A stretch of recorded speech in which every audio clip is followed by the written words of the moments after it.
Long before the X-Men Origins Wolverine hit theaters, another project in the potential prequel anthology series titled X-Men Origins Magneto was in the works. The future of our species begins now.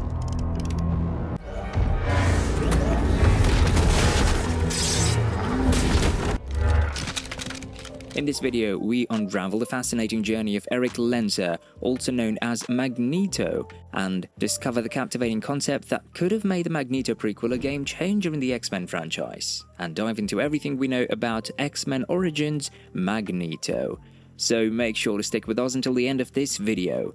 Well guys, Erik Lehnsherr, who goes by the name Magneto, has been brought to life by actors Ian McKellen and Michael Fassbender in the X-Men film series produced by 20th Century Fox. Drawing inspiration from the Marvel Comics character, Magneto has made appearances in a total of 8 films within the franchise. McKellen brought the character of Magneto to life in the original X-Men trilogy films, including X-Men, X2, and X-Men The Last Stand. He also made a cameo appearance in The Wolverine.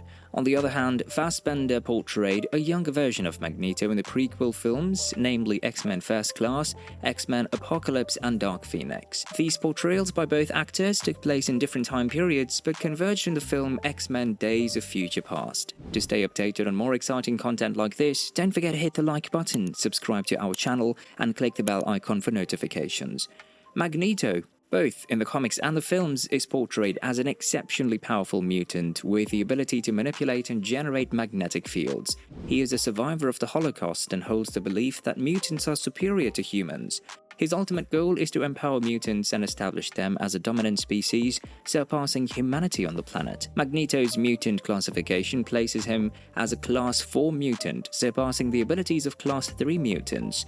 In the film series, his powers are depicted as control over ferromagnetism, limited to manipulating metals such as iron, nickel, cobalt, and adamantium. This means that he cannot manipulate non-ferromagnetic materials and is unable to stop most types of bullets, explaining his inability to save John F. Kennedy.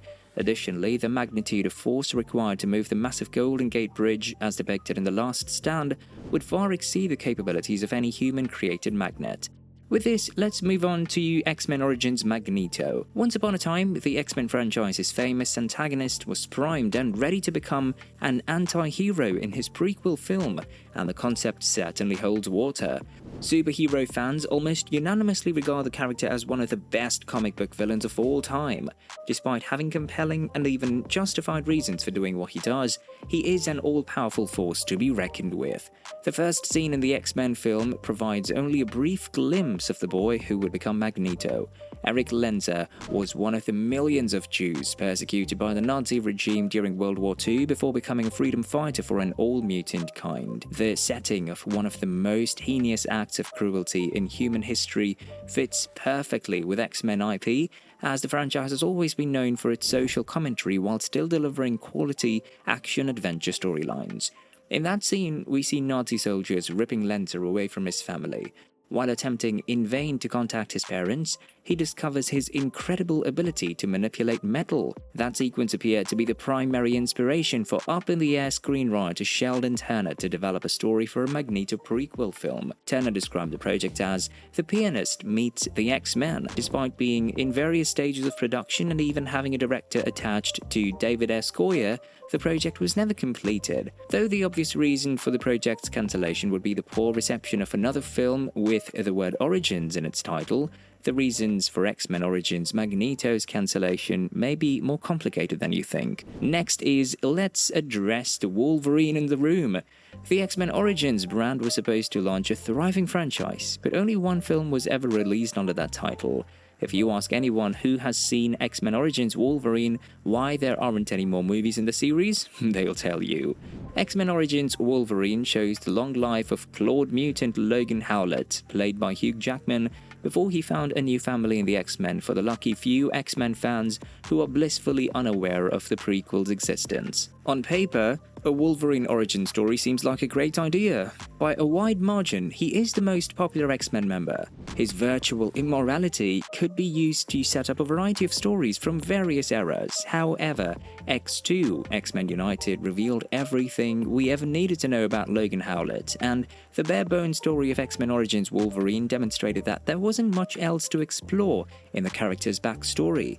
Simply put, X-Men Origins Wolverine is at best boring and at worst frustrating. Sure, there are redeeming qualities such as Hugh Jackman's continued excellence as the title mutant and Liev Schreiber's competently menacing performance as Sabretooth. However, even strong performances couldn't save the film from its dull action set pieces, forgettable storyline and surprisingly bad special effects. Not to mention the infamous and borderline meme-worthy butchering of one of Marvel's most popular characters, Deadpool, played by Ryan Reynolds in his live-action debut. Ian McKellen was once attached to star in X-Men Origins Magneto. While X-Men Origins Wolverine took precedence in production, X-Men Origins Magneto was still in the works and even had original Magneto actor Ian McKellen on board to reprise his role.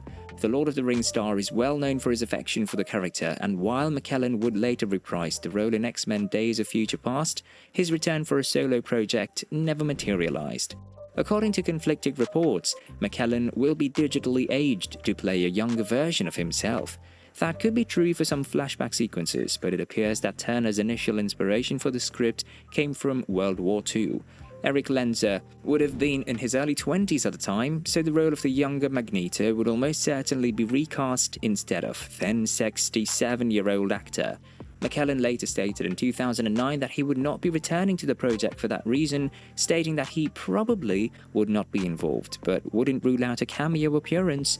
But why did it not have any news of the production of X-Men Origins Magneto? As per my information, the 2007-2008 writers' strike affected the development and eventual cancellation of X-Men Origins Magneto. During the turbulent years of 2007 and 2008, the film industry faced challenges, notably the Writers Guild of America's strike. This labor dispute disrupted ongoing projects, including X-Men Origins Wolverine, which commenced filming without a finalized script. The strike's impact was felt across the industry, leaving studios in a state of uncertainty and hindering the progress of several films. The cancellation of X-Men Origins Magneto was primarily attributed to the writers' strike, which caused the project to be indefinitely postponed and trapped in a state of perpetual development limbo. If you don't know, guys, Magneto would get his origin story told in X-Men First Class. With the proposed X-Men Origins franchise failing, it looked like we'd never see a proper origin story for Magneto, but thankfully, that idea found new life in one of the best X-Men movies ever made, X-Men First Class. Whereas X-Men Origins Wolverine nearly killed the 20th Century Fox franchise, X-Men First Class brought it back to life by telling the story of several early team members rather than just one. The powerful and tragic story of Eric Lenzer, the younger version played by Michael Fassbender, is the film's strongest element. We see his hatred of humans grow during his childhood in a German concentration camp, as well as his lifelong friendship rivalry with Charles Xavier, portrayed by James McAvoy, both of which were ideas from Turner's original script that made it into X-Men First Class. While the specific vision for a standalone Magneto film remains a mystery, we were fortunate to witness the revealing of the origin story of the Master of Metal in X-Men First Class. But what if I told you that there is still hope for a standalone Magneto film? Could the magnetic mastermind finally get a long-awaited moment in the spotlight? Stick around to find out the latest buzz and tantalizing possibilities that lie ahead for Magneto in the ever-evolving X-Men universe.